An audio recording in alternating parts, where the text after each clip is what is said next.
everybody, welcome to the show.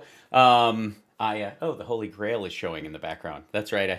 This is the current version of the tip cup. Look at can I possibly catch in the Holy Grail? I have chosen wisely.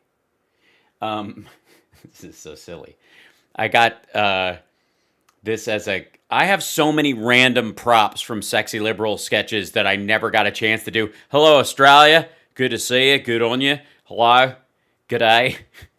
Yeah, I found it. It's just laying around. Anyways. So, thank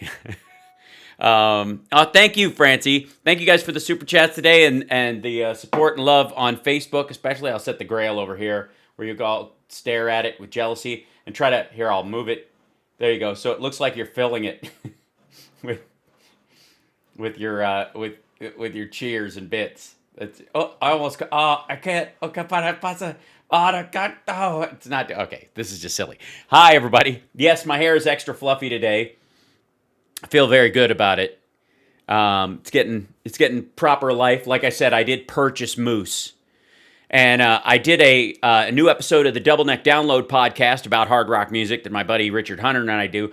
We did a new one today that will be out later on. And it's kind of us, getting our feet wet again, just kind of getting, sticking our toe back in the pool, as it were. And so we're gonna ramp that up in the coming days, especially as live touring starts happening again. I'm looking forward to talking about the live shows that we like and all that kind of stuff. And so we started that up again today, and I was like, my hair's a little flat for what this, for the metal that we are discussing. So I need to start, boosting this up again. So it's it's got a lot of body today. Don't hate me because I'm beautiful. Hello, Ireland. I'm so excited about live tours, you guys. I don't even know where to start. And by the way, I would like to say a deep and abiding hello. Oftentimes chat room, we love each other in the chat room. We have regular great conversations. It is so full of different sites and folks that often it blazes by, and I try to keep track, as it were, of the folks. And thanks to my Slobs mini feed, I can actually see who's gifting the show and exploding little things and that kind of stuff, which is great. But in the process of us talking to the chat all the time, I want to say a big hello to all the viewers out there who don't participate in the chat at all. There are literally, I look at the analytics, I know, and there are literally thousands of you that don't hop in there and sit in the chat room and all that kind of stuff. And I want to say hi to you, and I completely understand that you either watch this live and just kind of sit back with your popcorn and enjoy the freak show, or that you watch it later on so you're not, watching it as we do it live. So I wanted to take a moment right off the top to thank you guys, who you're busy. You got stuff going on. You're probably multitasking as well. And I want to say, that we see you and we appreciate you, especially the post-show trolls. I have to say those are fun too. The folks who troll the show in comment sections and other things, like after the fact, like they'll troll the Periscope of the show on Twitter, and nobody gives a shit. I swear to God, unless it's something special where we're going to go check the chat after a live stream. Honestly, I hope you're earning, maybe it's helping you meet quota. Maybe that's what you got to get a certain amount of stuff that you're piping in there. But holy hell. And the trolls, especially the Facebook trolls, I try to prune them down to at least the honest trolls. You know what I mean? It's bad enough when you have to deal with the bots and the fake ones. But for Pete's sake, the maniacal nature of the real trolls in and of themselves, they at least got to put your time in. You know what I mean? We deal with this stuff all the time. You know it. You know what I'm talking about. So anyways, to both of those groups of people, the people who watch genuinely, not live, but at another time scale or whatever, because they're just not chat folks and all that kind of stuff, From the chat and I to you, welcome and thank you. I don't know that we've ever had a moment to say, to express our gratitude and the like. And the reason I say this, besides the fact that it's just the kind of guy I am. Hello, Germany. Yeah, live always, Anthony, I gotta say. But the reason I thought that is because I sometimes leave my software on, as you'll notice, while it's streaming and have trouble shutting it off afterwards. And then I'll shut it off, I'll shut the stream down after we're all done, and then my software is just sitting on my desktop. Well, that thing right there, that little effect right there, when it's set on the computer's regular and not going through my headphones, when it's going through the speakers, it makes a noise. This thing right here. Thank you for subscribing. And for gifting the sub, Christina Knapp, for example. So that makes either a chime sound or a metal riff or something like that. And I will forget that it's on, but I'll be in the rest of the house and it's so goddamn loud that I'll hear it. Annette, I appreciate it. You staying up late for us over there. It really means a lot to me, especially as a new Scot, Because if you don't know, my 23andMe showed that I've got a lot more Scottish in me than I thought I did, said an actress to a bishop. And so it'll make a noise. It'll do a bling or a ga-gang, that kind of stuff. And it will let me know that something's happened. And somebody bought... Ooh, my mic is very loud, it seems. Somebody went, and this is a little better. Somebody bought a t-shirt and off the merch thing. And I had not, that doesn't happen very often. It really doesn't. But thank you for doing that. And the effect, I was in the other room and it scared the crap out of me because I don't hear that sound ever that's associated with it. And I was like, what alarm is going off in the house? What in the world? It was just, it turned myself too low, did I? All right, is that better? Some mid-zone. Thank you. All right, Bink, is it better? Yeah.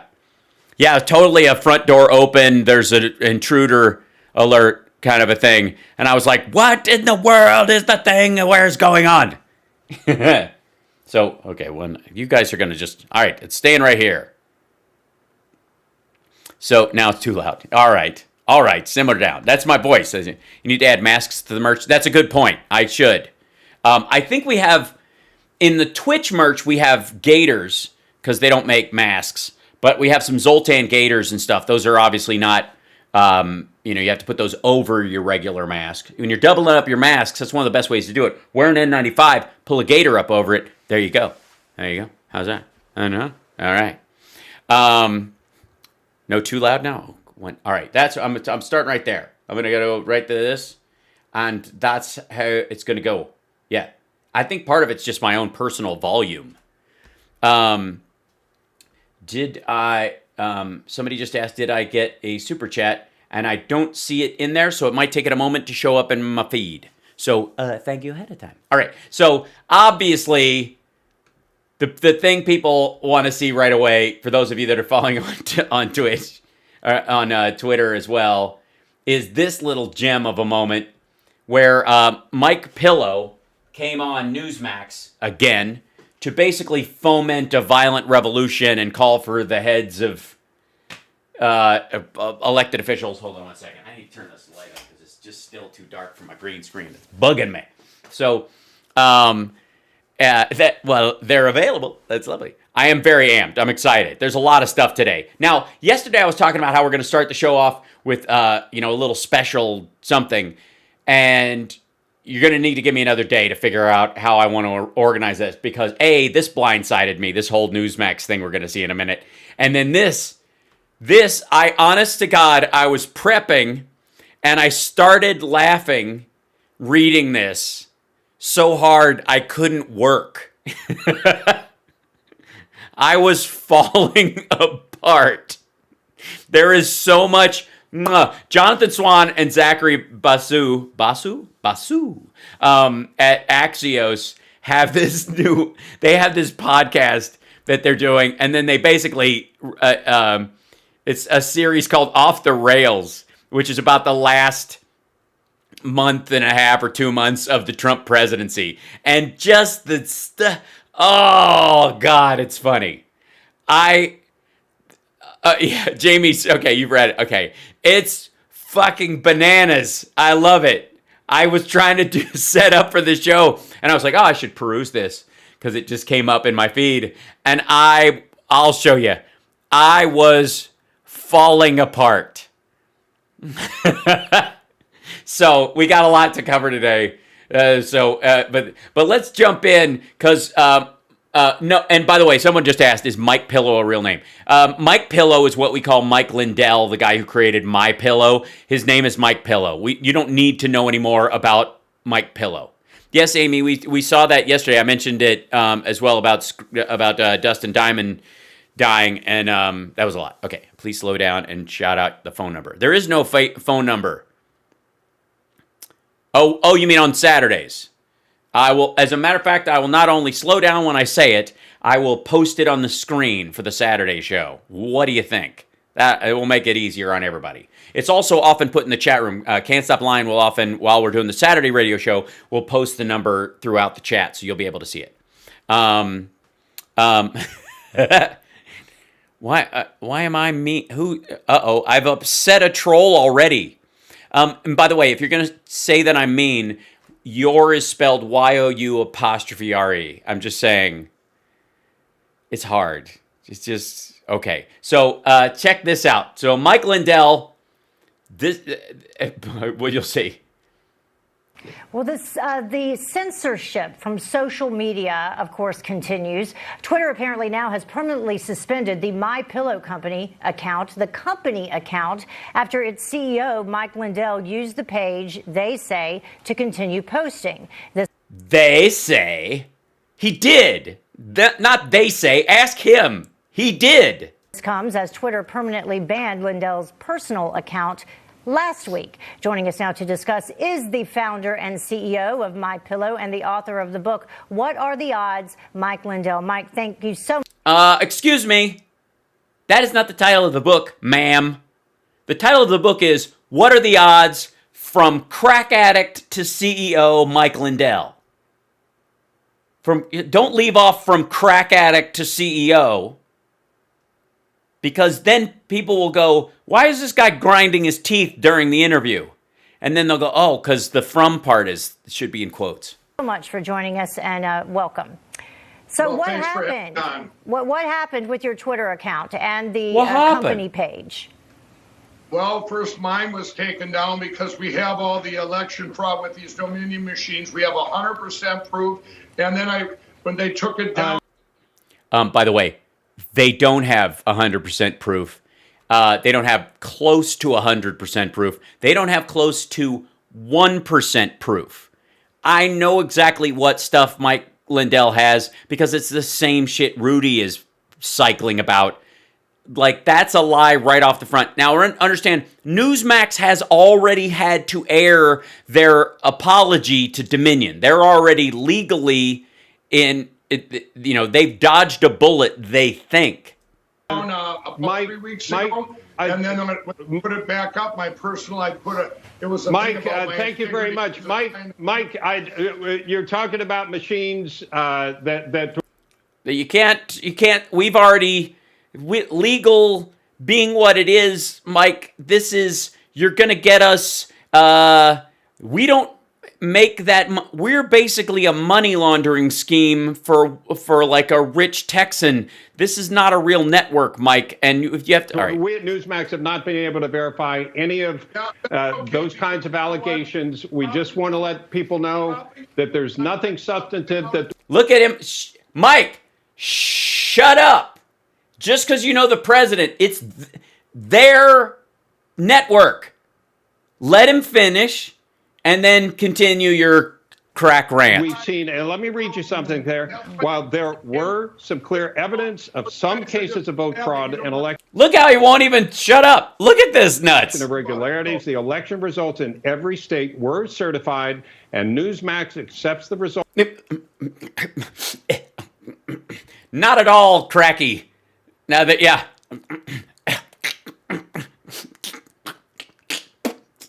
the amount of twitching going on right now. As legal and final, the courts have also supported that view. The whole who does that when they're ready to? I gotta say something. So really, we wanted to talk to you about canceling culture, if you will. We don't want to relive. We brought you on to talk about cancel culture because it's just a kind of own the libs seg that we do right now. And we've got two marching orders right now, which is the idea that Trump will be eventually known as one of the greatest presidents ever, even though he's no longer president, and we have to admit that. And the other one is that the left cancels people. And that's what we're hitting. That's all we got. Litigate the allegations that you're making, Mike, because we understand where you are. Let us pray. Wait. Let us pray. So let me ask you this. Do you think that this should be temporary because it appears to be permanent? This is this guy trying to work him back in. You make an argument that it is temporary. What? Could you make an argument that this could What? I couldn't hear you over my blather. Be a temporary banning? Oh, Mike Pillow is not wearing his neck cross. He's got it now on his lapel. He has moved from the worshiper of Christ to a soldier for Christ. It's now moved to its military positioning. I don't give a shit. Rather than permanent. No, I want it to be a permanent because you know what? They did this because I'm revealing all the evidence on Friday of all the election fraud with these machines. So I'm sorry if you think it's not Mike, it's real. Can I ask our producers, can we get out of here, please? I don't want to have to keep going over this. Actually, we at Newsmax have not been able to verify any of those allegations.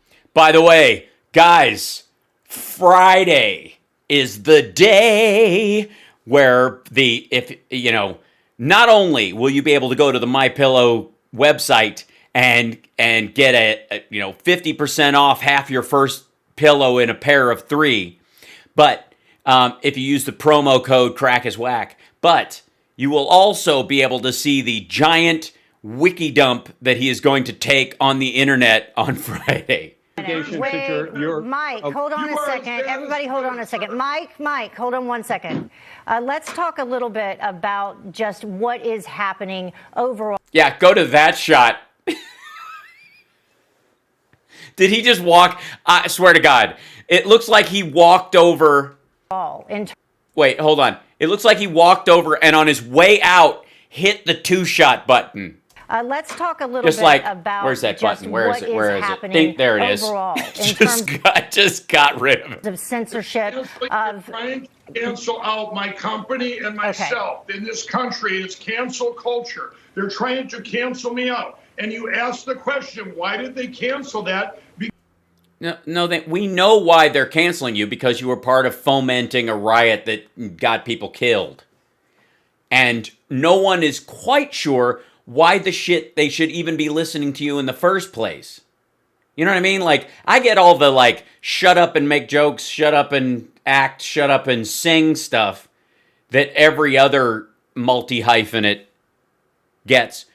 But none of us are quite sure why MyPillow is supposed to be the center point of Trump's comeback. Because I have evidence of the machine fraud, and I'm going to reveal it all on Friday. Okay, Mike. Okay. All right. Well, Mike, I think a lot of folks understand that. A lot of folks feel that they are being censored as well, especially conservatives. They think something needs to be done about it.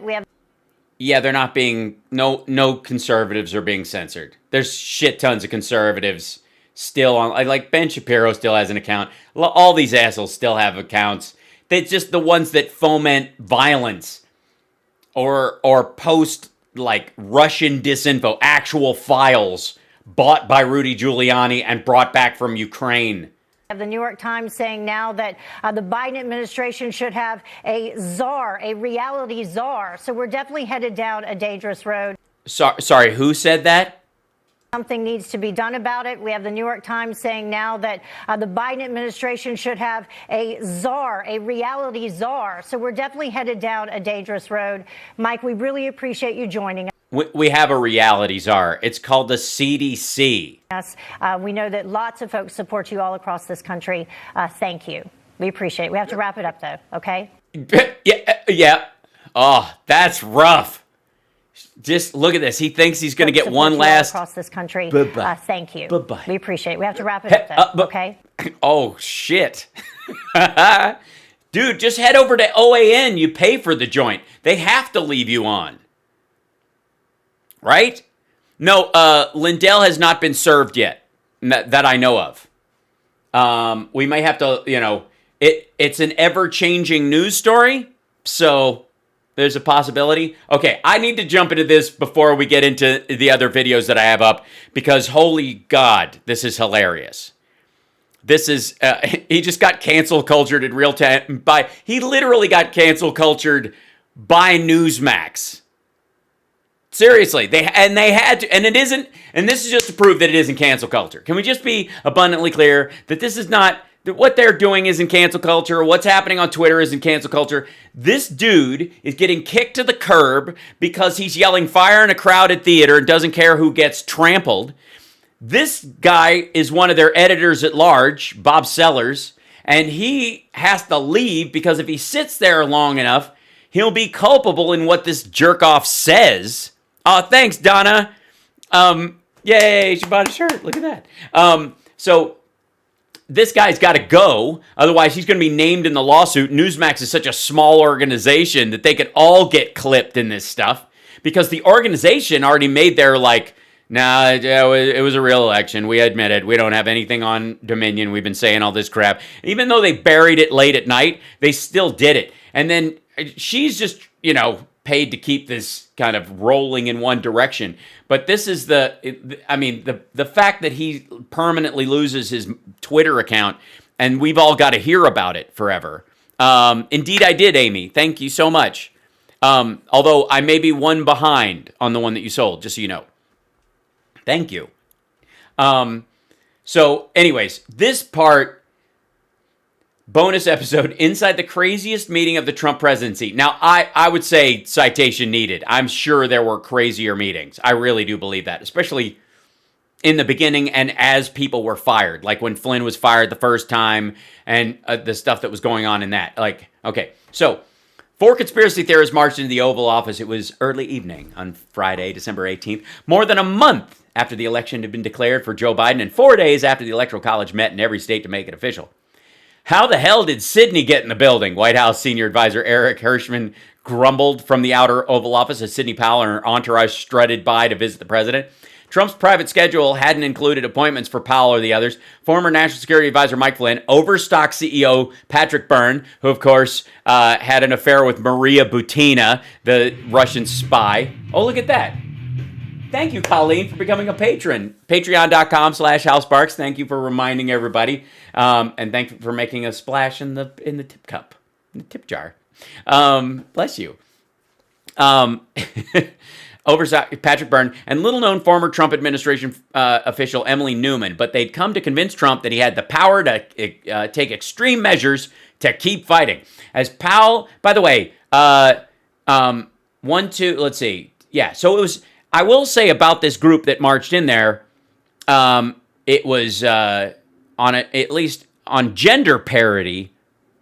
It was firing on all cylinders. Pretty amazing. 2 dudes and 2 women. So 50-50. There you go. As Powell and others, I'm just saying, there's some fairness and equity going on. As Powell and others entered the Oval Office that evening, Hirschman, a wealthy business executive and former partner at Kasowitz, Benson, and Torres, who'd been pulled out of quasi-retirement to advise Trump, quietly slipped in behind them. The hours to come would pit the insurgent conspiracists against a handful of White House lawyers and advisors determined to keep the president from giving in to the temptation to invoke emergency national security powers, seize voting machines, and disable the primary levers of American democracy. Hirschman took a seat in a yellow chair close to the doorway. Powell, Flynn, Newman, and Burns sat in a row before the resolute desk facing the president. For weeks now, ever since Rudy Giuliani had commandeered Trump's floundering campaign to overturn the election, outsiders had been coming out of the woodwork to feed the president wild allegations of voter fraud based on highly dubious sources. We've covered a bunch of this stuff. Trump wasn't interested on governing. It's just a bunch of these people hanging out. Powell began the meeting with the same baseless claim that now has her facing a $1.3 billion defamation lawsuit. She did respond to this. In response to a request for comment, Powell said in an email statement to Axios, "I will not publicly discuss my private meetings with the President of the United States. I believe those meetings are privileged and confidential under executive privilege and under rules of legal profession. I would caution the readers to view mainstream media reports of any such conversations with a high degree of discernment and a healthy dose of skepticism." That's an admission, I would argue, as a reader and a viewer of mainstream news. That's what, falls into the non-denial denials zone of things. She said all this stuff. It's all, that's the kind of thing you write when you're shocked that they know exactly what was said to the point. Oh, good Lord. See what I mean? Thanks for buying the pullover, the Zoltan hoodie. See what I mean? That scared the shit out of me. So, oh, good Lord. I'm all right. I'm fine. Oh, my God. Lord of mercy. I have to, hold on. I have to turn down the alert box or it's going to kill us all. That's amazing. See what I mean? I was in the other room and I was like, but God! Thank you for buying those, you guys. I don't mean to be, not show appreciation. I truly do. Okay. Powell waved an affidavit from the pile of papers in her lap, claiming it contained testimony. And by the way, since that's a link, let me open that in a new tab, and we'll get to that in a second. From someone involved in the development of rigged voting machines from Venezuela. She proposed declaring a national security emergency, granting her and her cabal top-secret security clearances, and using the U.S. government to seize Dominion's voting machines. Hold on a minute, Sydney, Hirschman interrupted from the back of the Oval. You're part of the Rudy team, right? Is your theory that the Democrats got tougher and changed the rules, or is it that there was foreign interference in our election? Giuliani's legal efforts, while replete with debunked claims about voter fraud, had largely focused on misconduct by corrupt Democrats. It's foreign interference, Powell insisted, then added, Rudy hasn't understand what this case is about until just now. And I don't think he's present in this one. In disbelief, Hirschman yelled out to an aide in the outer oval, "Get Pat down here immediately." Several minutes later, White House counsel Pat Cipollone walked into the Oval. He looked at Byrne and said, "Who are you?" I'm the Overstock CEO. I slept with a Russian spy who's now in jail. Who are you? The meeting was already getting heated. By the way, that factors in later. Good Lord. The meeting was already getting heated. White House staff spent weeks poring over the evidence underlying hundreds of affidavits and claims of voter fraud promoted by Trump allies like Powell, as did I, by the way. The team had done the due diligence and knew the specific details of what was being alleged better than anybody. Time and time again, they found Powell's allegations fell apart under basic scrutiny. Now, well, that's a little rude. I wouldn't call my show basic scrutiny. Thank you, Annie, for becoming a year-long patron. Thank you so much, Annie. Fell apart under basic scrutiny. Excuse me, I do more than basic scrutiny here. I'll have you know. It's basic, well, it is basic scrutiny, but it's sprinkled with charm and humor. And the occasional, but increasingly rare fart sound effect. But Powell, fixing on Trump, continued to elaborate on a fantastical election narrative involving Venezuela, Iran, Zhongguo, and others. She named, how do you like that? I'm just saying I pronounced them all properly. She named a county in Georgia where she claimed she could prove that Dominion had illegally flipped the vote. Hirschman interrupted to point out that Trump had actually won the Georgia county in question. So your theory is that the Dominion intentionally flipped the votes so we could win that county. Let me run that by you again. She named a county in Georgia where she claimed she could prove that Dominion had illegally flipped the vote. Illegally flipped the vote. Yeah, that's a great idea. We should do a reenactment of this. I think that's a great idea. I'll write out the parts like a script and oh my God. I'm for it. Hirschman interrupted to point out that Trump had actually won the Georgia county in question. So she said they flipped the votes. They'd illegally flipped the votes. And he said, so your theory is that Dominion intentionally flipped the votes so we could win the county. Oh my God, it gets better from here. As for Powell's larger claims, wait a minute. Why would you even move past that part? What part of this where you're just like, how is there not just like a giant record scratch in the sky when somebody, and everybody, all right, everybody out. Get out. Mr. President, they flipped the votes in this county. We won that county. Shit. Everybody out. It's like Eddie Murphy in Trading Places. Just, you know what I mean? Get the fuck out. This was a stone groove, my man. Yeah, whatever, man. Get out. So, as for Powell's larger claims, like that wasn't large enough. What the hell? I just love that. I mean, seriously, I am so here for that. Just, oh God. As for Powell's larger claims, he demanded she provide evidence for what, if true, would amount to the greatest national security breach in American history. They needed to dial in one of campaign's lawyers, Hirschman said, and Trump campaign lawyer Matt Morgan was patched in via speakerphone. By now, people were yelling and cursing. The room was starting to fill up. Trump's personal, by the way, hashtag the best people. Can you imagine being Trump sitting there watching these people scream at each other and siding with the dumbest people in the room? Oh, God. The room was starting to fill up. Trump's personal assistant summoned White House Secretary Derek Lyons to join the meeting and asked him to bring a copy of a 2018 executive order that Powell's group kept citing as the, oh, crap. Why is my other screen sleeping now? Don't do that. Come back. Was the power, like, this is the one that would allow him to do martial law and all kinds of other crap. So, Lyons agreed with Cipollone and other officials that Powell's theories were nonsensical. Yes, well, yeah. I think he loved the screaming, but I also know that he doesn't know what's going on half the time. So Trump is sitting there going, like, it's hard to know who you're siding with. Oh my God. Craig, thanks. I'm going to have to change that sound so they don't wipe us out. Thank you, Aggie. The Swedish krona are always welcome. Hello to the great and powerful Swedish people. Stop trying. Oh my God. Aisle 13. Thank you. This is getting a little crazy. I'm going to, oh good Lord. I've got to turn the audio down on the speakers just so we don't get doomed by this. That's amazing. So, okay, it was now 4 against 4. This is awesome. Flynn went berserk. The former 3-star general, whom Trump had fired as his first national security. Oh, thank you. Those are actually really cool. The 0-1 high cups. Anyway, sorry. The former 3-star general, whom Trump had fired as his first national security advisor after he was caught lying to the FBI and later pardoned, and allegedly to Pence, which was a lie, stood up and turned from the Resolute desk to face Hirschman. Oh, God, this is great. This part is so fun. You're quitting. You're a quitter. You're not fighting, he exploded at the senior advisor. Flynn then turned to the president and implored, sir.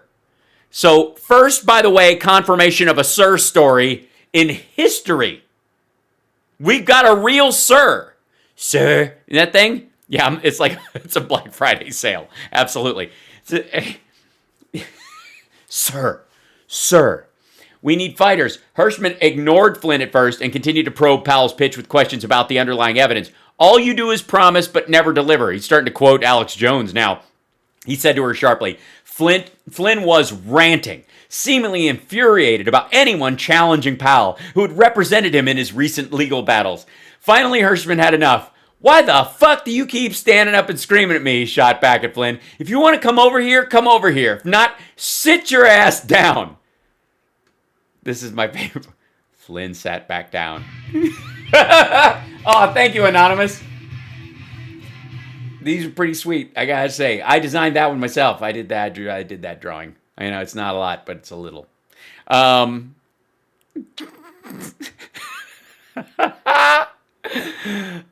God. This is so good. If not, sit your ass down. Flynn sat back down. Oh, God. The meeting had come entirely off the rails. Byrne, backing up Flynn, told Trump the White House lawyers didn't care about him and were being obstructive. Sir, this is the Overstock CEO guy who slept with Maria Butina. Lost his job. Stepped down as CEO of Overstock.com and was, I personally believe, I have no evidence to back this up. Rudy, if you're watching, this is how it's done.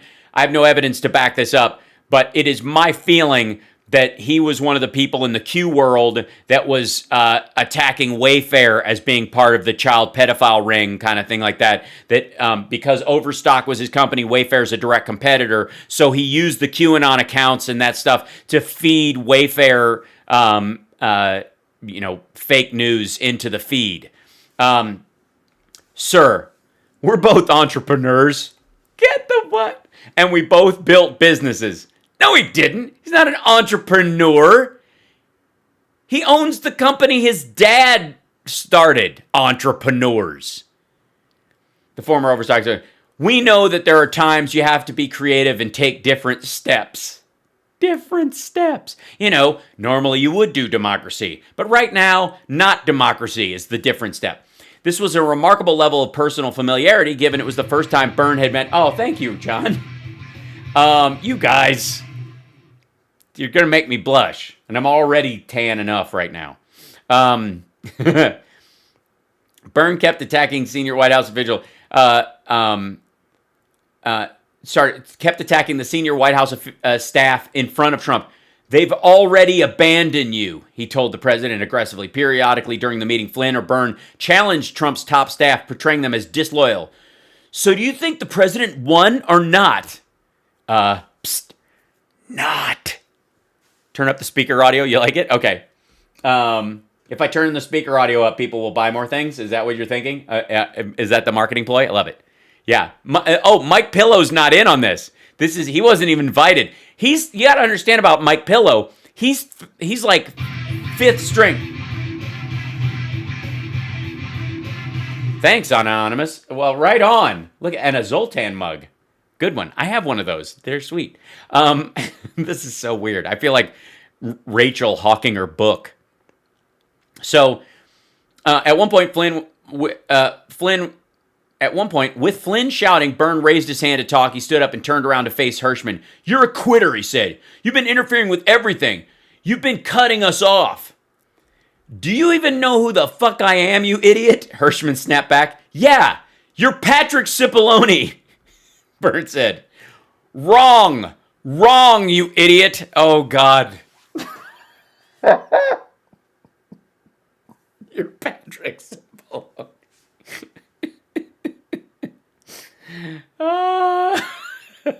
You're So this whole meeting where they've been screaming about how they know more than everyone else. They've been screaming at each other. And the whole time this dude thought he was Patrick Cipollone. Like the rest of us don't give a crap, but he's supposed to be. It's Cicciolini, right? The staff were now on their feet, probably applauding that. I have to say, you're dummy number 33. When he went, wrong, like, do you even know who I am, you idiot? Yeah, you're Patrick Cipollone. Wrong. The whole staff was like, that's beautiful. That, I gotta say, that I was in a room where that happened. That's just on their feet. Oh, God. Trump was behind the desk watching the show. He briefly left the meeting to wander into his private dining room.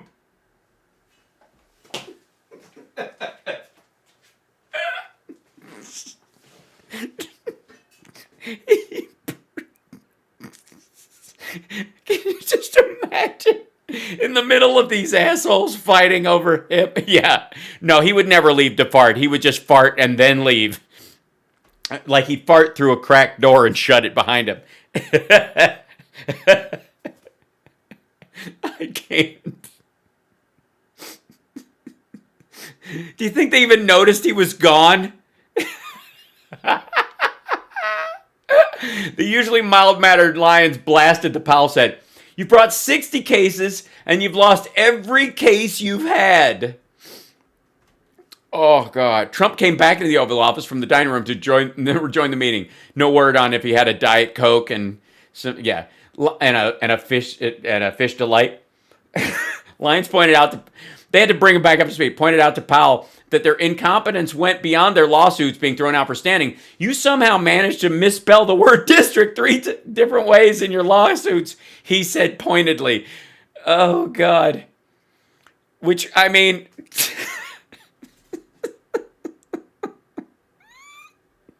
We all said that they wrote the United States District Court, Northern District of Eastern District of Michigan. Like, clearly, she didn't misspell it. That's QAnon code. Letters added and letters removed clearly affect the math. It's part of the great illusion to make everybody, it's an intellectual rope-a-dope to make everybody think you're dumb. Patty, all right, thank you. You have to, my only rule is that if you get the tank tops, you have to work out in them. I do. I'm going to post a picture tomorrow, or Thursday when I go work out, with, wearing the Zoltan tank to work out in. I'll bring it. Oh God, you can't. This is so fun.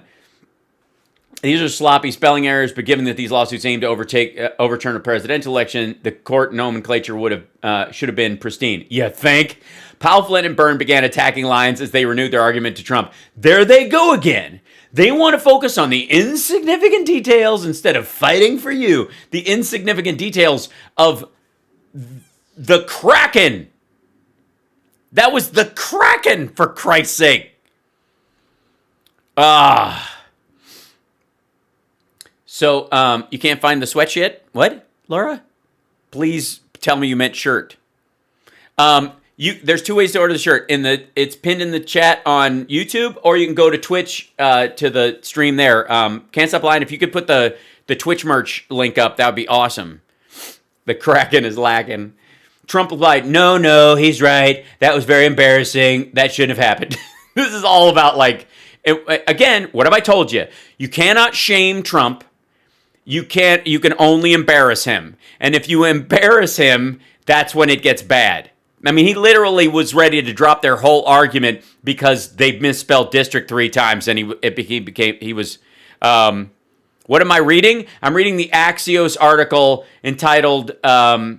This is part of their series, but it's inside the craziest meeting of the Trump presidency. This is when they were trying to, talk him into using their, the Powell team was fighting his in-house lawyers. You heard a little bit about it, but this is the most expanded version of it.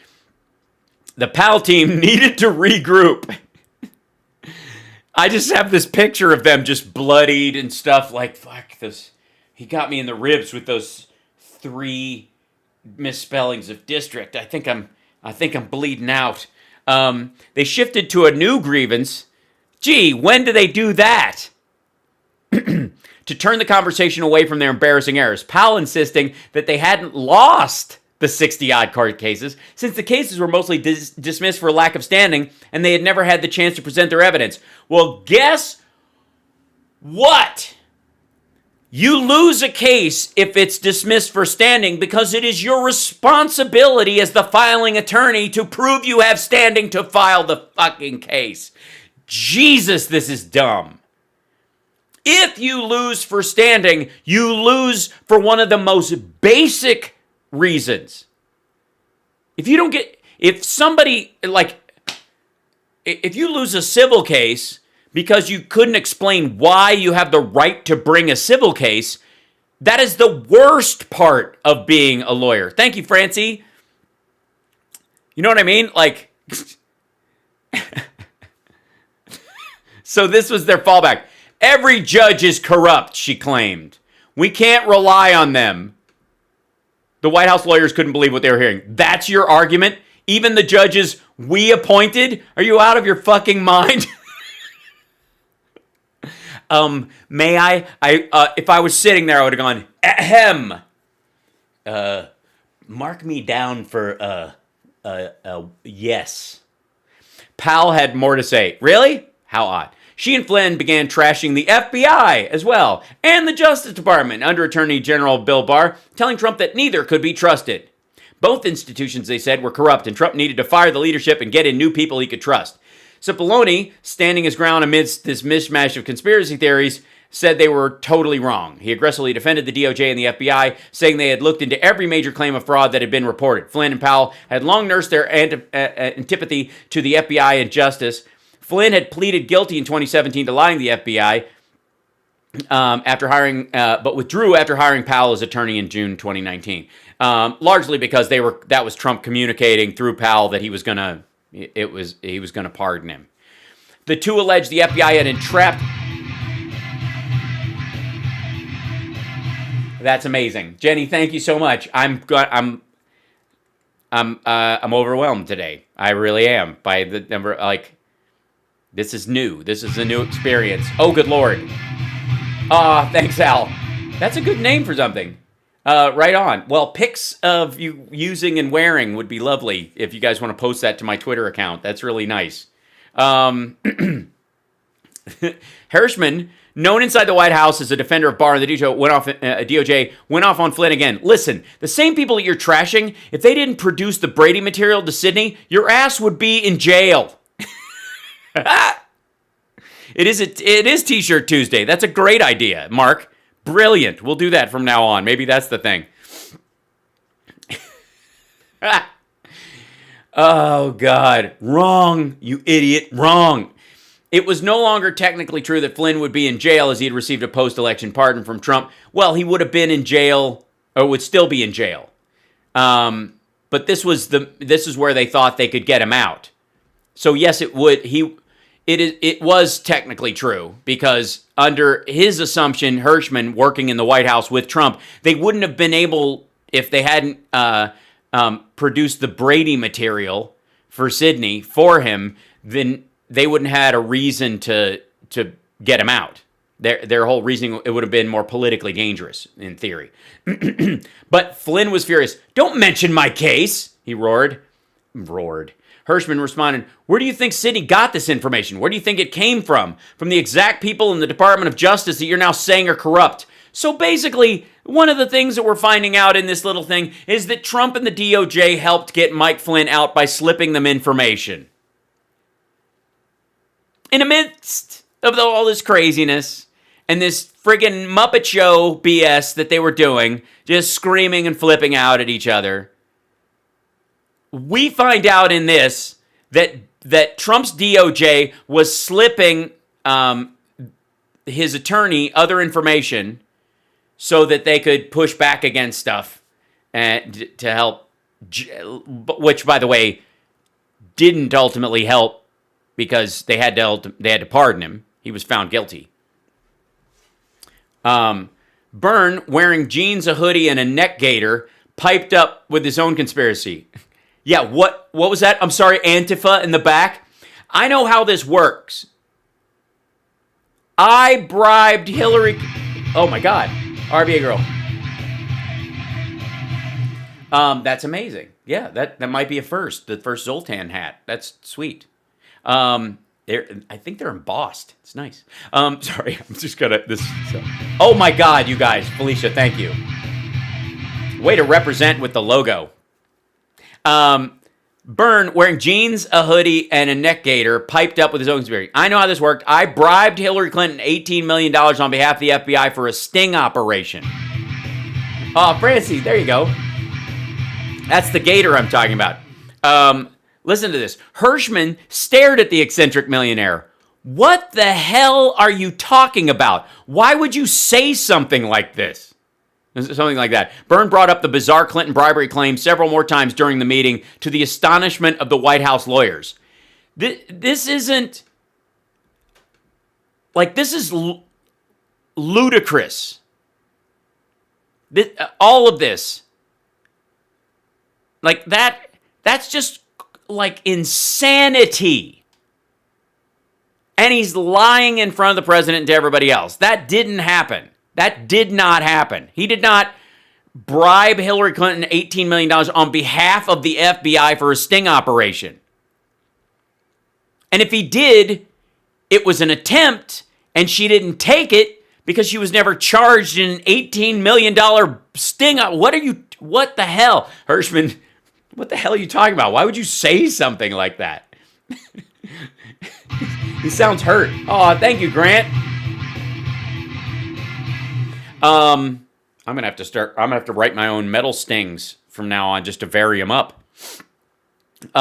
Trump, for his part, also seemed perplexed by Byrne, but he was not entirely convinced the ideas Powell were presenting were insane. Like, look at this. Seemed perplexed. Perplexed? He didn't know the dude.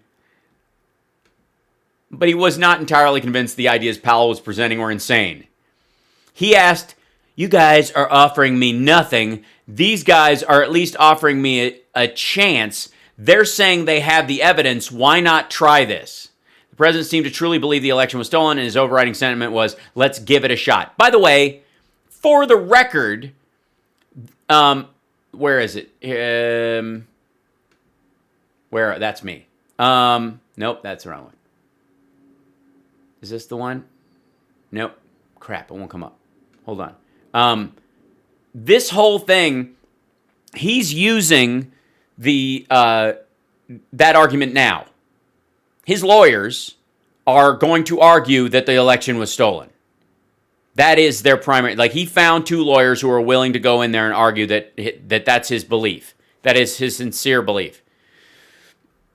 So, the words martial law were never spoken during the meeting, despite Flynn having raised the idea in an appearance on the previous day on Newsmax, a right-wing hive for election conspiracies. But this was a distinction without a difference. What Flynn and Powell were proposing amounted to suspending normal laws and mobilizing the U.S. government to seize Dominion machines around the country.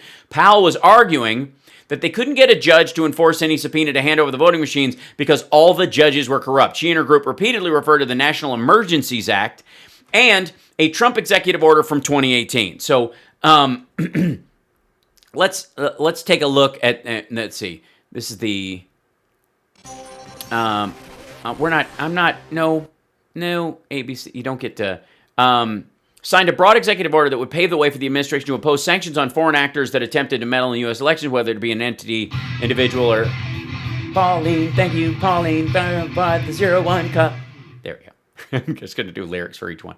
The order entitled imposing certain sanctions in the event of foreign interference in the United States election directed parts of the administration compose reports on election interference and directs the State Department and Treasury Department to then decide on appropriate sanctions on foreign actors. The order is not country specific, and as a part of it, the president declared a national emergency and is required under sanctions authority.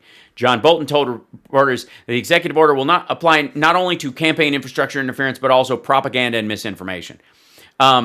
Their belief is that because he declared a national emergency about election interference, that he could now use anything he wanted to, where's Al getting all this? What? Allison, thank you for getting the 01 effing mask. Where am I getting what? Is somebody questioning where I'm finding this stuff? All this is getting Hal reddish. Oh, Red Bullish. Oh, I see. Because I'm reading too fast. Red Bull gives you wings. I have, I had a protein shake right before I went on the air, but that's it. This is the result of starving myself, essentially. Okay. So, until such time as I eat my, I have my protein, then I have my meal after the show. And that's too much information. These laws were, in the view of Powell and Flynn and others, the key to unlocking extraordinary powers for Trump to stay in office beyond January 20th. Their theory, and by the way, this is why they believe that March 4th is going to be the day when Trump gets in office, because he's going to go in and make the case. And not only is he going to not lose the impeachment trial, he's going to win, proving that he actually had the election stolen from him and seize the presidency. They believe this, period. It was remarkable that the president had deteriorated to such an extent that this fight in the Oval Office between senior White House officials and radical conspirators was even taking place. And I love this. How exactly are you going to do this? An exasperated Hirschman asked again later in the conversation. Newman again cited the 2018 executive order, which prompted Hirschman to question out loud whether she was even a lawyer. Then Byrne chimed in. These are guys with big guns and badges who can get these things. Hirschman couldn't believe it. What are you, 3 years old? Lyons, the staff secretary, told the president that the executive order Powell and Flynn were citing did not give him the authority they claimed it did to seize voting machines. Morgan, the campaign lawyer, also expressed skepticism about the idea of invoking national security emergency powers. To help adjudicate, Trump then patched in the national security advisor Robert O'Brien on speakerphone. Trump's personal assistant brought O'Brien into the call with no explanation of what madness would await him. It does sound a bit like a Queensrÿche riff off of Q2K. Oh, anonymous, you're gonna fill up your. Are you giving these as gifts? That's lovely. Or someone just being anonymous, and it always says anonymous. I think that's fascinating. We'll find out. O'Brien said very little in the shorter time. He was on the call, but Silas, an unsweet tank top. That's nice. That's a good one to work out in. He was on the call, but intervened at one point to say he saw no evidence to support Powell's notion of declaring a national emergency to seize voting machines. There was so much fiery crosstalk, it was hard for anyone on the telephone to follow the conversation. Trump expressed skepticism at various points about Powell's theories, but he said, at least she's out there fighting. Yeah, at least. The discussion shifted from Dominion voting machines to a conversation about appointing Powell as a special counsel inside the government to investigate voter fraud. She wanted a top secret security clearance and access to confidential voter information. You think? Lyons told Trump he couldn't appoint Powell as a special counsel at the Justice Department because this was an attorney general appointment. Lyons, Cipollone, and Hirschman, in fact, the entire senior White House staff who were aware of this idea, were all vehemently opposed to Powell becoming a special counsel anywhere in the government. By this point, Trump had patched onto the call with his personal lawyer, Giuliani, and White House Chief of Staff, Mark Meadows. Meadows indicated that he was trying to wrap his mind around what exactly Powell's role would entail. He told Powell she would have to fill out the SF-86 questionnaire before starting as special counsel. Like, come on. This was seen as a delaying tactic. The sense in the room was that Trump might actually greenlight this extraordinary proposal. So Meadows was trying to talk him down by going, there's some paperwork, we'll talk about it next week. At its essence, Powell's crew's argument to the president was this: we have the real information. These people, your White House staff, don't believe in the truth. They're liars and quitters. They're not willing to fight for you because they don't want to get their hands dirty. Put us in charge. Let us take control of everything. We'll prove to you what we've been saying is right. We won't quit. We'll fight. We're willing to fight for your presidency. And on some level, this argument was music to Trump's ears. He was desperate. Powell and her team were the only people willing to tell him what he wanted to hear, and that a path to stay in power in the White House remained. The Oval Office portion of the meeting had dragged on for nearly 3 hours, creeping beyond 9 p.m. The arguments became so heated that even Giuliani, still on the phone, at one point told everybody to calm down. And one participant later recalled, when Rudy's the voice of reason, you know the meeting's not going well. Giuliani told Trump he was going to come over to the White House. The president, having forgotten about the others on the line, hung up and cut multiple people off on the call. I'm going to come over there. Okay, click, and just shuts off everybody who wasn't in the room. Meadows, his other attorney. Nice.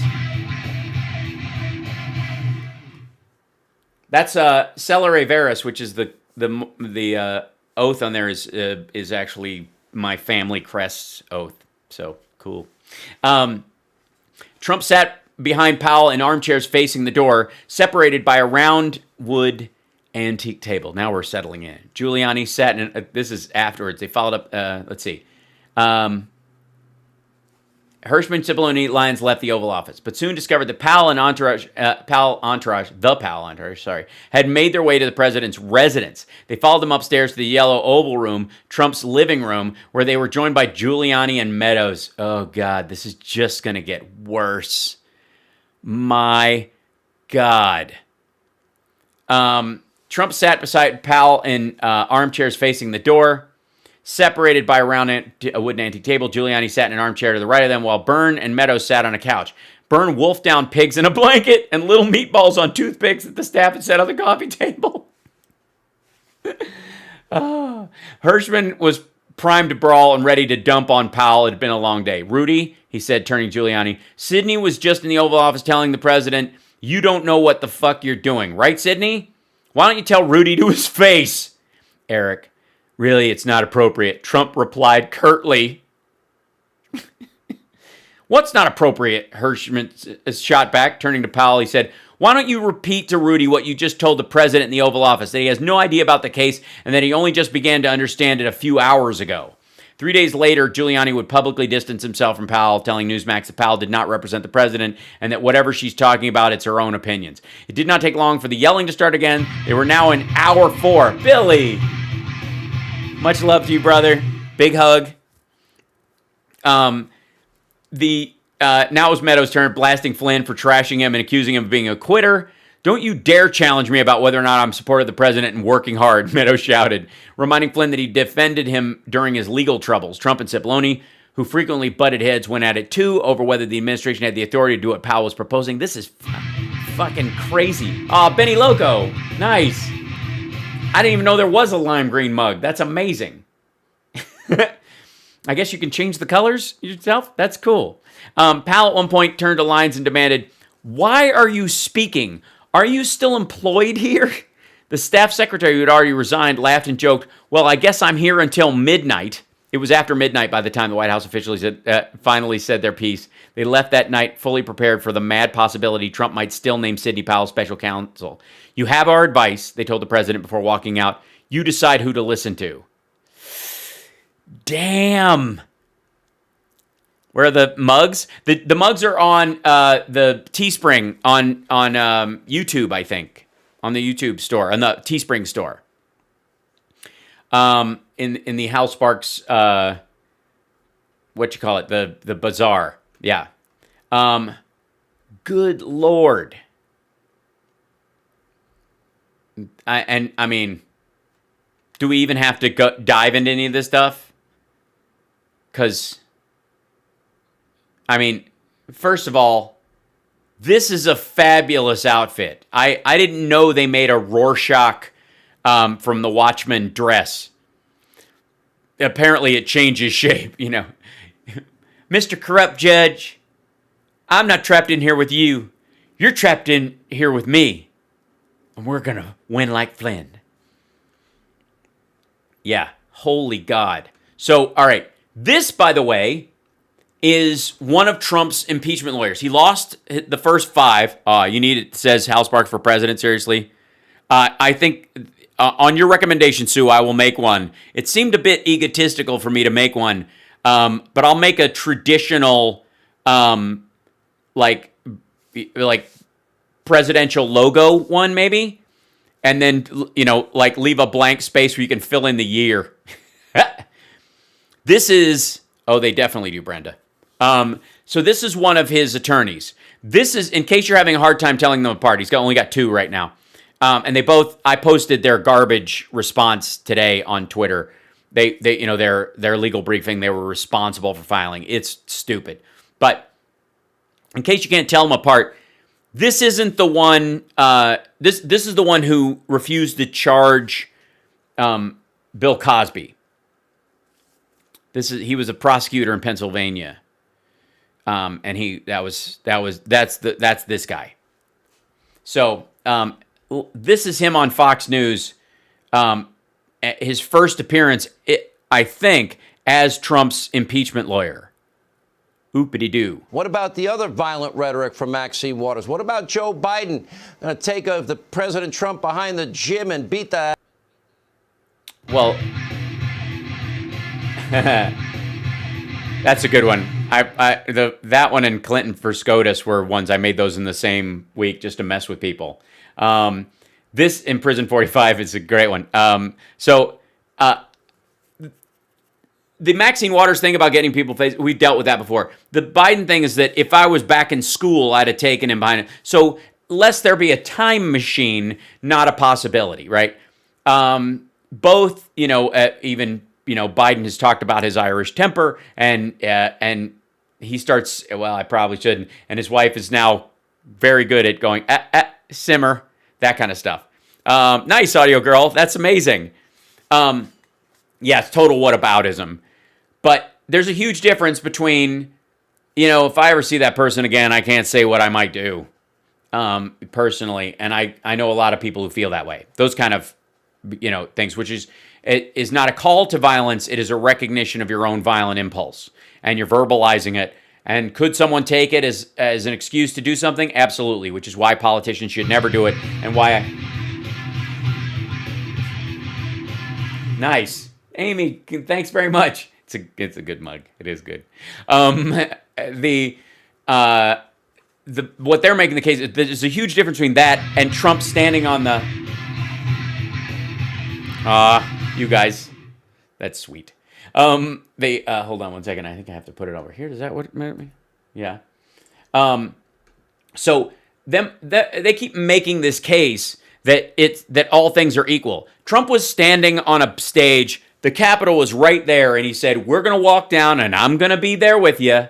That is wholly and remarkably different from saying, "I have some violent impulses, and I try to keep them in check. And when I was younger, I might not have, but I do now. And I don't recommend, and I don't think it's a good idea, but that's how I feel."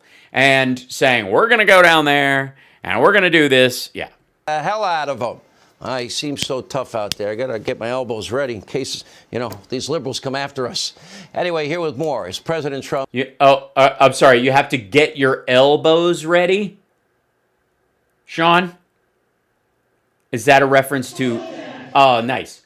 Is that a reference to that you've been taking a martial arts class and somehow your staff knows this? And you were just regaling them with stories about your elbow strike technique, how you can do punch, guard, elbow, punch, guard, elbow, like that. And you've been doing drills like that. And nice job, Sean. Yes, it's an unsweet tea. Get it? All right. Clearly, he's one of those dudes who talks about he's a martial arts master. He practices 3 hours a day. Indeed. That he talks about it a lot to the staff. Yeah. Trump's impeachment defense attorney, David Schoen. David, thank you for being with us. I see these three things. I see Constitution, and with that, whether or not you have jurisdiction. I see that if they're going to say that was incitement. This is Sean doing the attorney's job for him. This is what I think you should argue. And I don't know how one peacefully, patriotically marches to the Capitol to do that, and we now know. Well, obviously, if you look at Jonestown, I don't know how someone shows their reverence to Jesus. Nice. Kapow. Thanks, Julia. I don't know how someone says they represent Jesus Christ, who moved beyond death, and the entire, the Bible is pretty openly against suicide, for example, and yet Jonestown happened. We're going to go be with our Lord on purpose. No, doesn't work that way. And yet they did. Funny. From law enforcement, even from news outlets, and even from court documents, that this was all pre-planned ahead of time, hardly an incitement. Yeah. Listen, Yeah, tell us. So it was pre-planned ahead of time, meaning that they coordinated with people. They knew the attack was coming. So the incitement wasn't... Nice. PJ, thanks. I would like to say, for the record, you can incite a riot for weeks, right? You do know that, right? You can take time. Thanks, Dark Faye. You know what I mean? Like you can spend weeks ginning up a crowd and then turn them loose. You've hit many of the main arguments that I think are attractive to the American people. They're all right. No. Who gives a crap what they're attractive to? Are they legally viable? And if not, how are you going to try and sell them? But I'm going to say to you that besides the fact that this process is completely unconstitutional. It's completely constitutional. David Schoen is a moron, for the record, just to make sure we're clear. And that this is a very, very dangerous road to take with respect to the First Amendment, putting at risk. No, it isn't. We've had laws about inciting a riot for for a long time. There is no absolute right to free speech in those circumstances. And now, keep in mind, David Schoen would. Oh man, that's a random one. No pointy food. That was a. That's a. That goes way back in the day. Any passionate political speaker, which is really No, not any passionate political speaker. There was no point in "I have a dream today that we all walk down here peacefully and patriotically and show them you gotta win your country back with strength and these mountains of bullshit. I have a dream today." No. Against everything we believe in this country, foundation of the First Amendment. But I'm going to tell you, I think it's also the most. The foundation of the First Amendment is not absolute unless you're going to make an argument for child porn, which you might, considering you never thought there was a case against Bill Cosby. Ill-advised legislative action that I've seen in my lifetime. It is tearing the country apart at a time. No, it isn't. It is not tearing the country apart. Your client and his followers are attempting to tear the country apart. And let me be fundamentally clear on this. They will not. All this right-wing Trumpistan QAnon bullshit will be a bump in the road like every other abstract horror we faced along the way, from Timothy McVeigh to school shooters to Columbine to hurricanes and earthquakes. We as Americans, and indeed large portions of the rest of the world, deal with tragedy and political and personal strife by experiencing it, going through the difficult parts of it, dusting ourselves off, and getting back on the goddamn road. What's tearing this country apart is dudes like this facilitating this horseshit story. When we don't need anything like that. I think President Biden missed a great opportunity to be a statesman. Oh, do you? You think he missed a great opportunity? You think Joe Biden missed a great opportunity to be a statesman? Well, I personally think you missed a great opportunity to put a rapist in jail before he raped some more. So we'll just agree to disagree. And to demanded that this thing be called off, frankly. This is the political weaponization. That's the great statesman. That's his argument, that the great statesman should come forth and go, "I demand you call off the impeachment as an act of great statesmanship." How would that at all? If it's dividing the country, you know that half the country desperately wants it. Hi, this is how we get these kind of cuckoos. There we go. 1 second. Let's do this one. Well, there's a bunch of places. There we go. Bye. Sorry, I had to do a little grooming. Of the impeachment process. Oh my gosh. Krista, thank you. The stickers are pretty cool. Yes, there was a rush to judgment.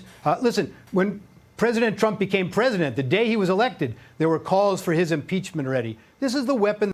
Yeah, because he had behaved in a way that was concerning to millions of women, and he was elected under false pretenses in their mind, and therefore they pushed back against it.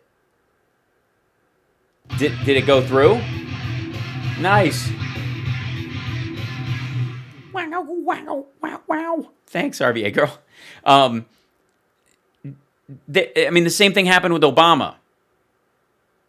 I'm sure this man is very upset that Mitch McConnell had a meeting of the leadership of the Republican Party and said nothing will get through. They've tried to use against him.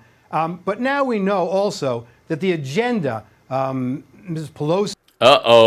The agenda. And others is simply to bar President Trump from ever running for president again. And that's about. Yes. Yes, that's exactly That is a reasonable thing. About as undemocratic as you can get. Can you imagine? No. It's very democratic. We elected those representatives. We elected Joe Biden by an enormous number of votes. We elected Georgia specifically put 2 Democrats in as their senators and gave control of the Democrats to the House, the Senate, and the administration, although by a narrow margin, but it's there. And I don't think any of the Republicans are going to argue narrow margins. If they had a 1-vote margin, you don't think they would act like they had an utter mandate? So I would say it's very democratic that the American people put the Democrats in charge, and as part of the reason was Trump's egregious behavior. Thank you, Heather. Imagine the slap in the face that is to the 75 million or more voters who voted for Donald Trump and other supporters. Yeah, it's not a slap in their face. They didn't get slapped in the face. Why are you using violent rhetoric? Are you saying to these people they've been slapped in the face and therefore they would be completely justified in slapping back? Are you, sir, are you suggesting right now there be violence? Even people who didn't vote for him support an open political. Why are you showing a live shot of the Capitol at night? Does anybody know? Are they expecting something? Process. Fair-minded people don't support using the impeachment process to then try to bar someone from running for office. Fair-minded people? Fair-minded people don't support that? Wait, fair-minded people don't. Then why the fuck is it in the Constitution? Are you saying, sir, that the founding fathers are not and were not fair-minded human beings? Is that your assertion, sir? That it is fundamentally unfair For office again. But you're right also, there are many constitutional arguments against this. There are no constitutional arguments against this. He committed his crimes in office. He left office before the trial began. That doesn't mean it can't complete itself. Don't use our political preferences to tear down the Constitution.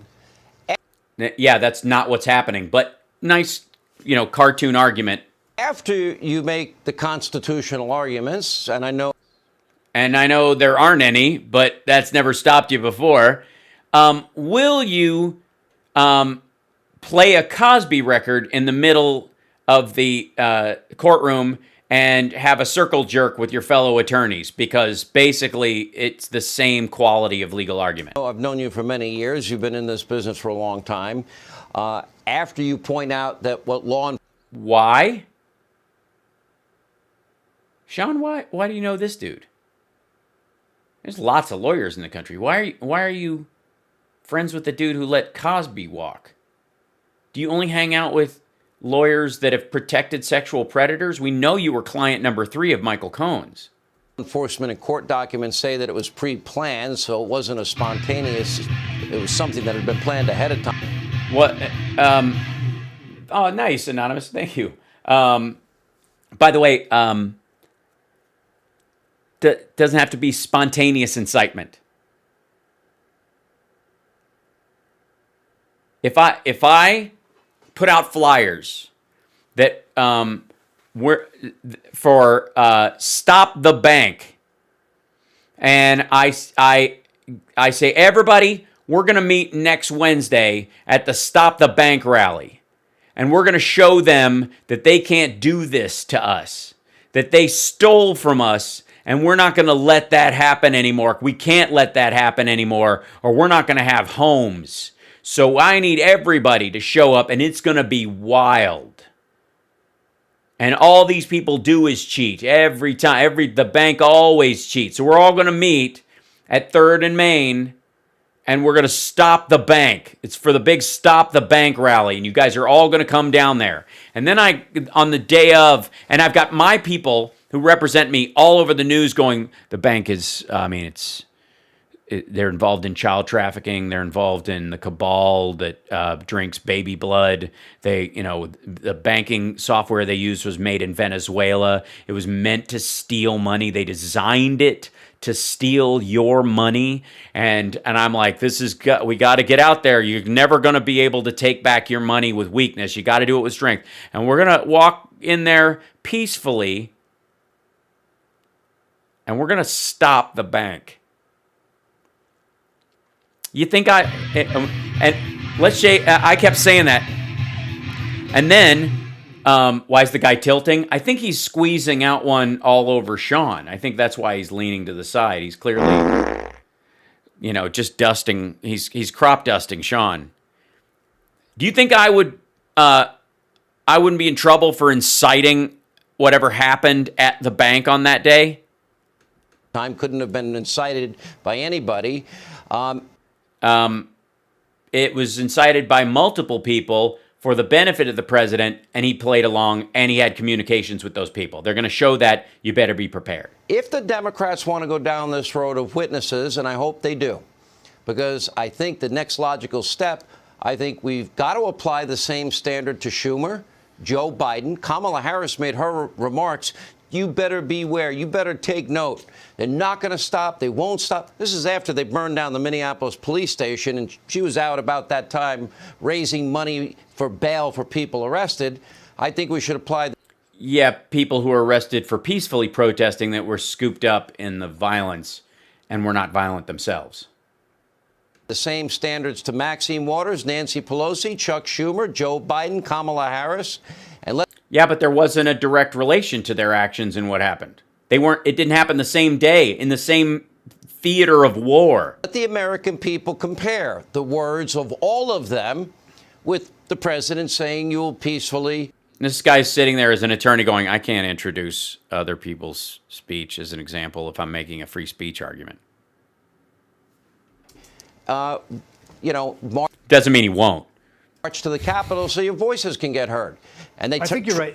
Yeah, go ahead. Yeah, there are 2 points about this. I would say you also should be able to call then many of the senators as witnesses because of the awful bias and prejudgment they've shown.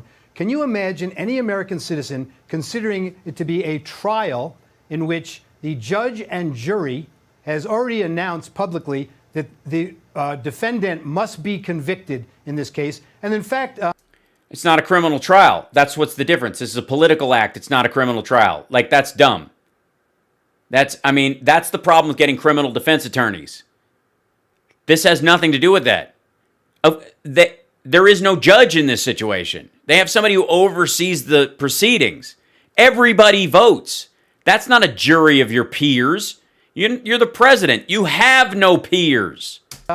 Senator Leahy demanded that Senator McConnell vote for conviction also. But how does he? So what if he demands it? What do you mean he demanded it?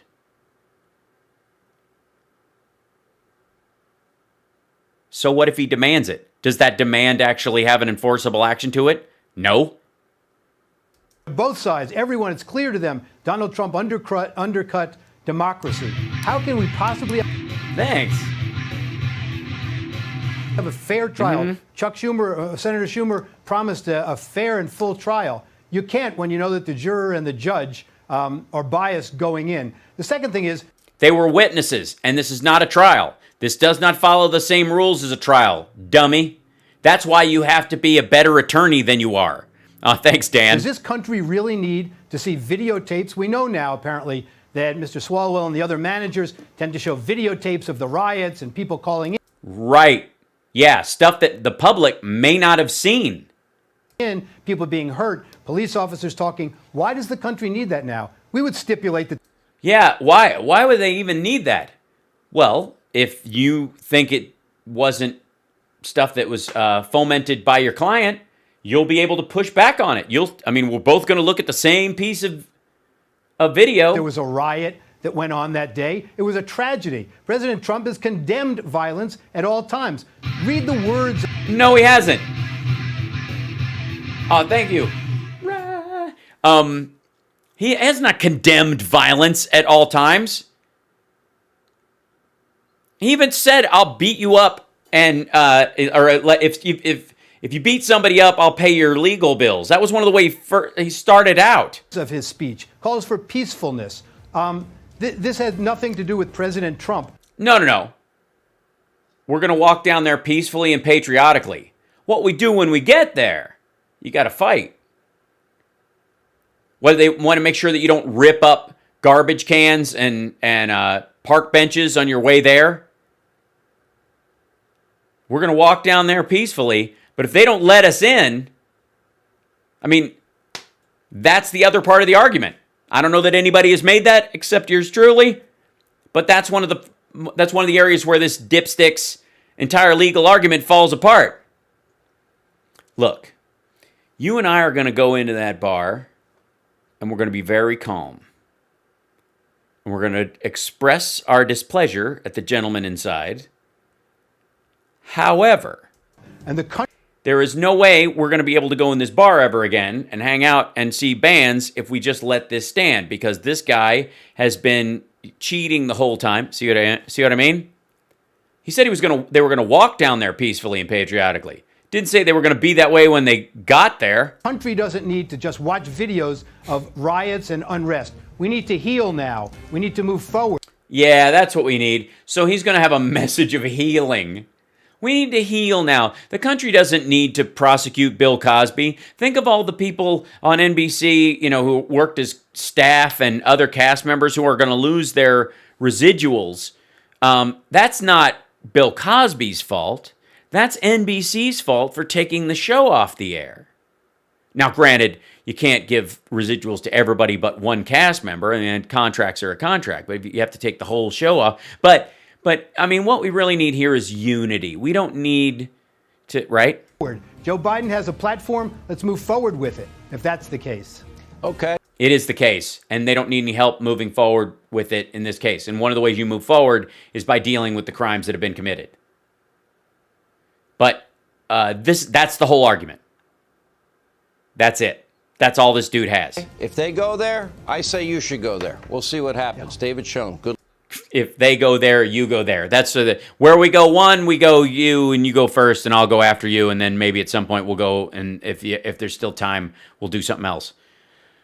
Okay, so this is my last little piece for the night, I think.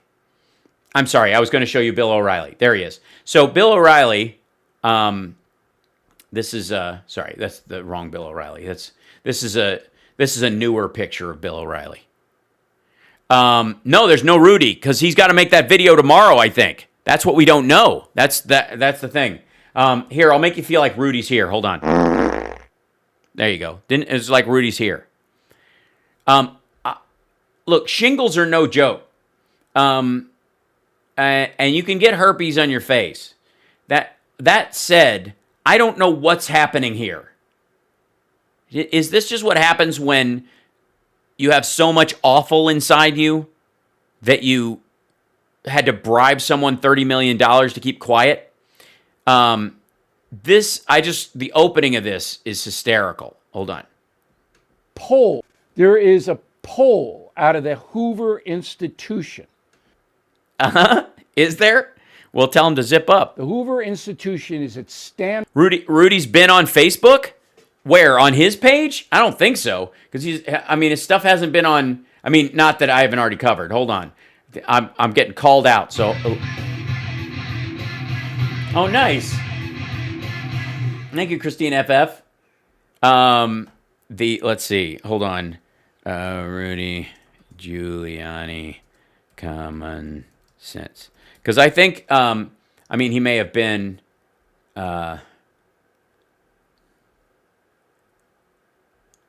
let's see. That was if America's first, who is? That's 98, 99. Yeah, we've been through all these. There's not a, here's, I guess, recent media. Look at this real quick. Hold on, guys. Check this out. This is Rudy's site. And under recent media, he's got a clip of him on Huckabee. And then this one, hold on, I have to shrink it down so you guys can see it. Let's see. Yeah. Recent media. What is Congress really impeaching Trump for? Rudy Giuliani on Huckabee's show. And look at this. Deleted video. He's been on live at night. Oh, God. Is that his radio show? Yeah. Rudy Giuliani talks with Sean Hannity about Trump's campaign legal fight. Giuliani and Trump team to ensure fair vote counts in Philadelphia. Like, this is good news from Giuliani. Yeah. These did not age well. Like Rudy. Well, let's see what the argument he's making. Hold on. Nope, stop. Rudy Giuliani. Back here. Hold on. Oh, God. What a horrifying... Giuliani is the former mayor of New York City. He's known as America's mayor. And oh, thanks. When did Mike Huckabee go like full Lake Wobegon in his sonic makeup? he's been personal attorney to President Donald Trump. Yet, with another impeachment trial on the horizon for the now former president, there's a lot of questions to be asked about how that's going to proceed. With us now to give us some clarity on that and what we can expect from... By the way, thanks for throwing this in so I don't have to look at Bill O'Reilly's face as a new hell. President Trump moving forward is our friend Rudy Giuliani. Welcome back, Mayor. Let's get right into it. Are you... Good Lord. What is this set? Seriously, is this at a church? What is happening here? What did they just take over a now defunct studio? Hi there, happy belated. Oh, thanks. Love watching Ellen, Vancouver, Canada. Well, welcome, Vancouver. You're going to be part of the legal team. Well, thank you for having me. Yeah, it looks like, yeah, Mike Huckabee in Aladdin. I won't be in court, but I'll be part of the legal team giving advice, unless they... Oh, great. So Tildeer, don't expect him to win. They are not willing to call me as a witness, and it shapes up that way. If it shapes up so I don't have to be a witness and we go into a real trial, then I hopefully will be a big part of that. You know, many You're not a witness. You're a participant. You're a co-defendant, except it's an impeachment trial. If it was a criminal trial, you would be one of the people who incited the riot. Scholars. We had Alan Dershowitz on last week, and I've heard... And but apparently Huckabee only books people who've had their hand in their pants in front of a 15-year-old. Jonathan Turley also say, two highly esteemed constitutionalists, that I will, Amy. There's no basis for an impeachment trial. Do you agree with that assessment? Well, I'm not quite the constitutional lawyer as they are, but I... Really? Rudy, I thought you knew all this stuff. Got an A in constitutional law, if that helps. That counts.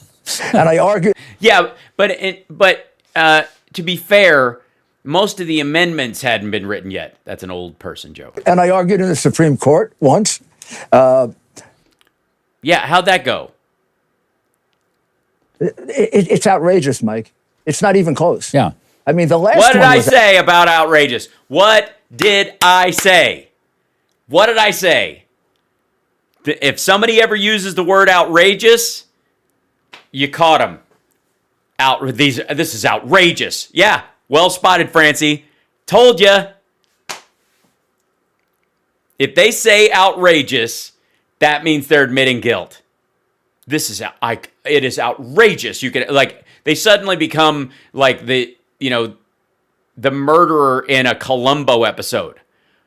Are you asking me if I can't believe you would even ask me that question? Why wouldn't I? Most of the time, the person who kills the person knows them intimately. I'm asking everybody, why would you be so upset that I'm asking you? I mean, I know you're upset that they're gone, but if you didn't do it, then you'd go, how can I help? Of course, yeah, I understand.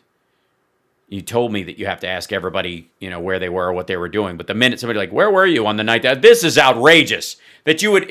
Yes, inconceivable. It's outrageous. The last one was... Twice! Wait. And I argued in the Supreme Court once. It's outrageous, Mike. It's not even close. Yeah. I mean, the last one was outrageous. The last one was something that scholars have debated for years. Can you impeach if there's no crime? Yeah. Yes.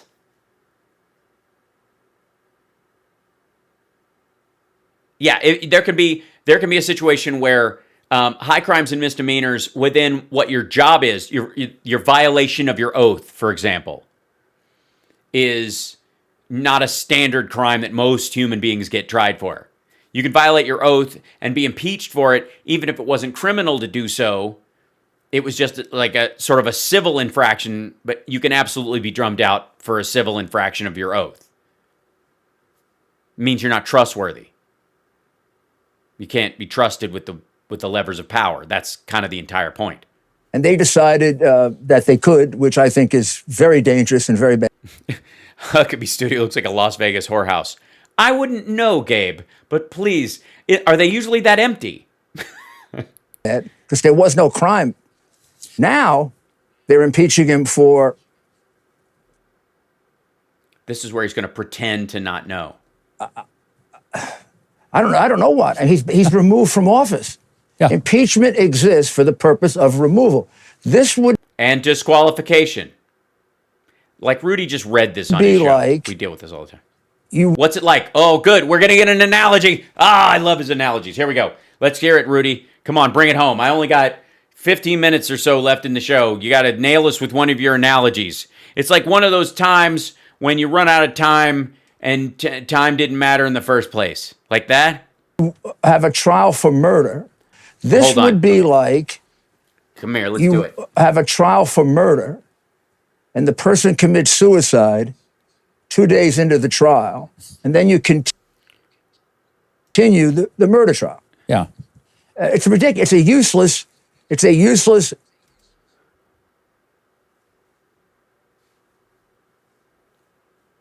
No, it isn't. Like it's okay. Where's this from? This is Huckabee's show. Where the hell is Huckabee's show? Is it on Newsmax? Oh, it's on TBN. The Bubba Network, apparently.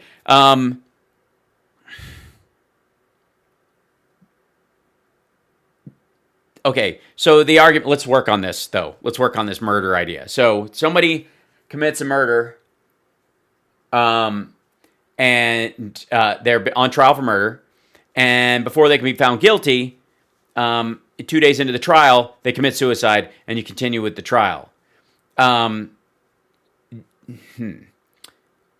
Let's say that the person who committed suicide was because there was a murder trial going on, and the insurance for the person that they murdered was going to pay out to either their business or to their next of kin instead of the other side of the family because they weren't found guilty. That money's going to go to them. Then the insurance company would continue a wrongful death suit, for example, so that the money wouldn't continue going on that way. How about that? And we just carry out the analogy that way.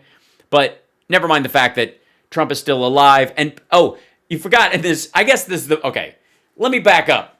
Here's the best way to carry on Rudy's analogy. So the analogy being that Trump was in office, committed a crime, left office, is being impeached after he left office, so he can be denied and disqualified from running for office again. And this would be, in Rudy's way of telling, that a vampire was on trial for killing someone, and they were found not to have a pulse and a body temperature of 30 degrees, and therefore they were considered dead by the coroner. And the trial was, do we get to drive a stake through their heart so that they don't come back to life and kill somebody later? This is literally what Rudy is talking about is the trial of a zombie. Thank you, Natalie. Thank you so much. Good to see you. Hi. Legal proceeding. And I know there are a couple of left-wing suck-ups that say, well, they can take away his ability to run for office.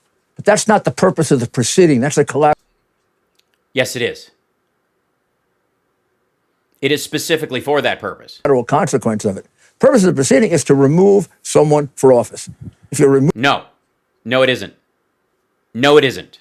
I don't know how you got an A in constitutional law, I'm guessing, judging by all your other legal opinions and how you've conducted yourself as a lawyer since then, that and the fact that you were a shill for the Russian mob in your Italian mob fighting days, that I'm gonna go out on a limb and say that your teacher was relatively low rung, because your understanding of this, because there's no ampersand between impeachment and removal and denial and disqualification. Removed from office, you cannot be removed from office. Could the attorneys for the president simply say it's unconstitutional? We file directly with the Supreme Court to have the whole process thrown out. Is that a No. maneuver that is even possible? There are several different No. choices that that you have at that stage. One, you could move to dismiss in front of Judge Roberts. He's the presiding judge. No, he isn't. No, you can't. He's not a judge. The judge oversees it. He doesn't actually dictate what can and can't be levered, because it's a political proceeding, not a court of law. You normally do at a trial. Yeah. At the beginning of any trial, civil or criminal, It's not a civil or criminal trial. It's different. you always make a motion to dismiss. And basically it says the person hasn't charged anything. Because before you can try me, you have to have charged me with something. So that would be the first motion. You didn't charge me with anything. You charged me with something that leads to removal. See, I'm removed. Goodbye. Or they could No, that's not how this works at all. This is a political proceeding about holding office in the future. decide they want to go to the Supreme Court. They could take that right to You're right, Professor Funback. Justice Roberts is not presiding. the Supreme Court.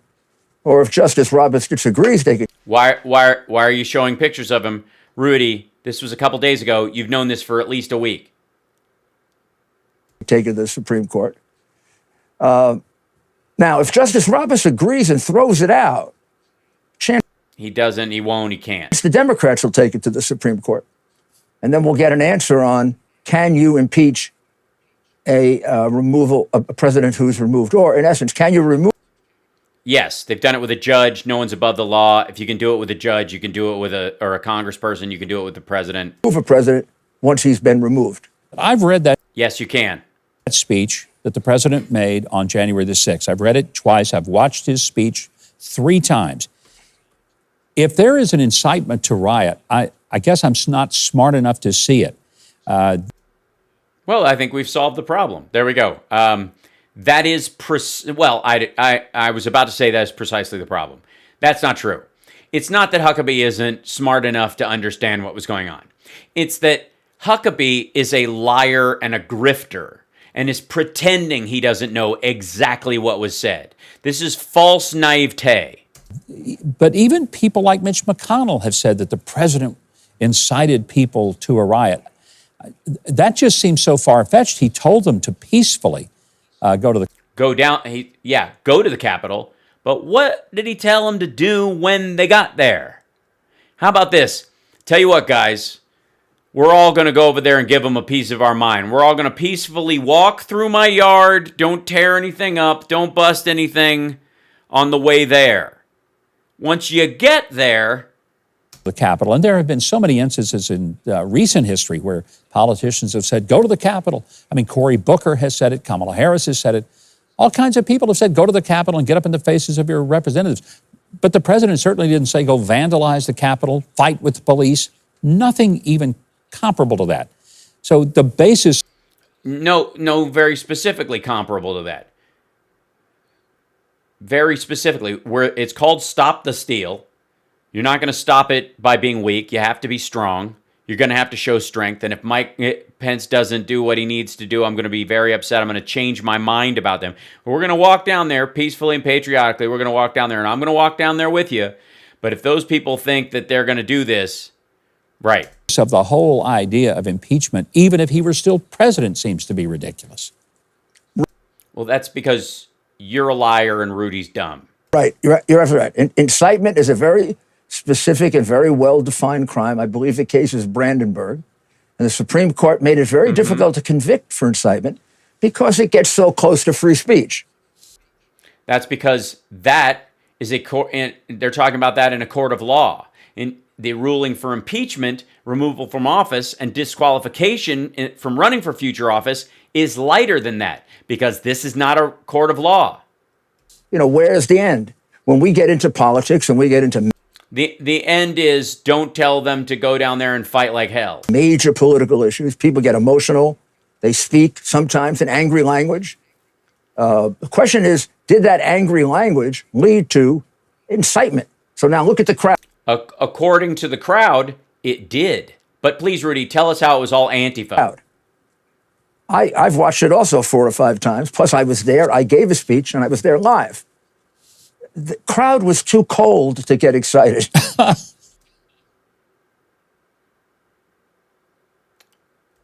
I'm telling you, all they wanted to do, I hate to tell the president this, but when he got into the second half hour of the speech, all his big supporters that were sitting with me were saying, can we get up?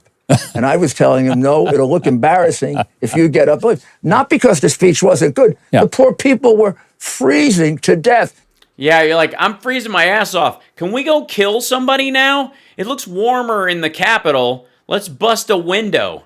So I said some words that they want to use and misinterpret about having a trial by combat. I was talking about 2 machines having a trial by combat to prove that the Dominion machine.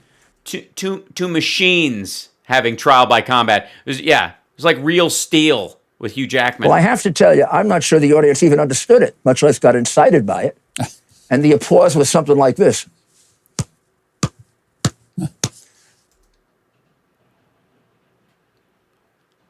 Uh-huh.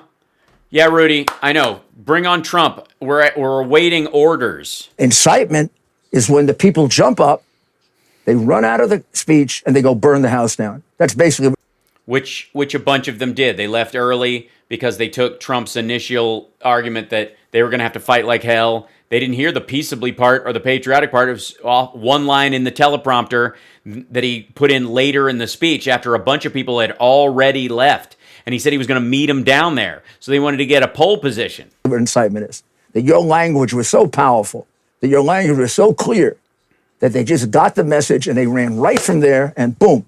Now, they didn't even prove that a person from the speech went to the Congress. Remember the... Yeah, they did. Yeah, there's lots of footage of it, Rudy. Guess I got news for you. If you're going to make this argument, you're going to need to see what the Democrats have. The congressman who got up and said, can you name one person that went from the speech to Congress? Because you charged that in the impeachment. Yeah. Silence for a minute. There may have been some, but by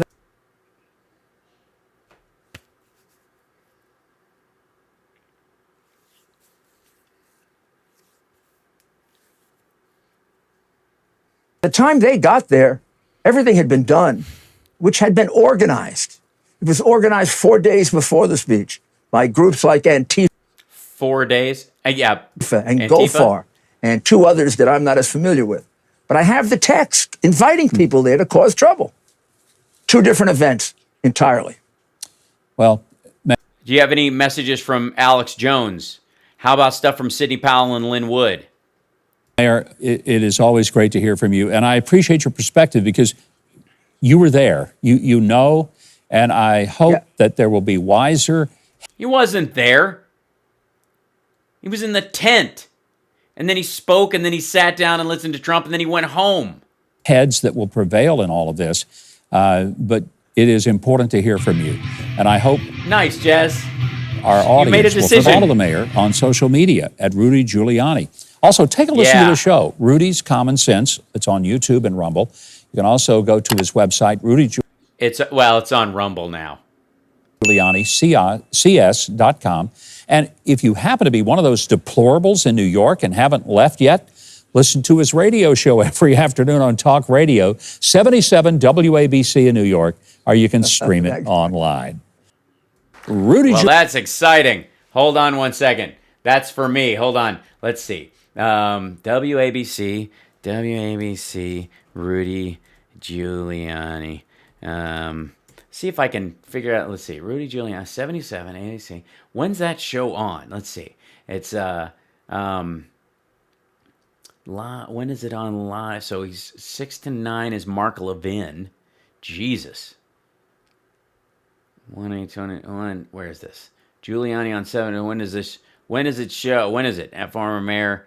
Weekdays 3 p.m. to 4 p.m. Eastern. 1 hour? That's it? All right, I'm calling in. Like either, what's tomorrow? Yeah. So he's on 3 to 4.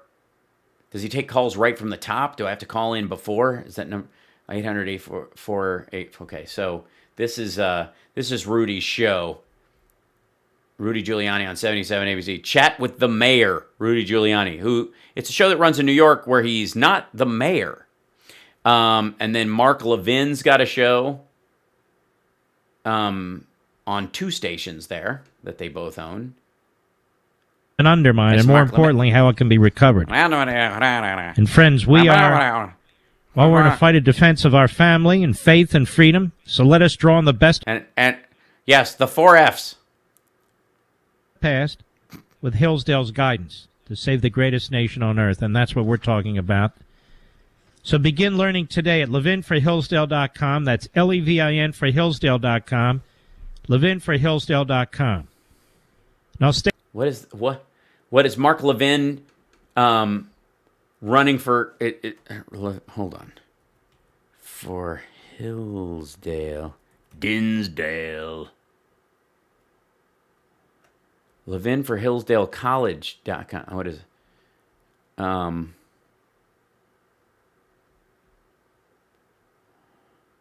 Oh, is it he teaches a class there?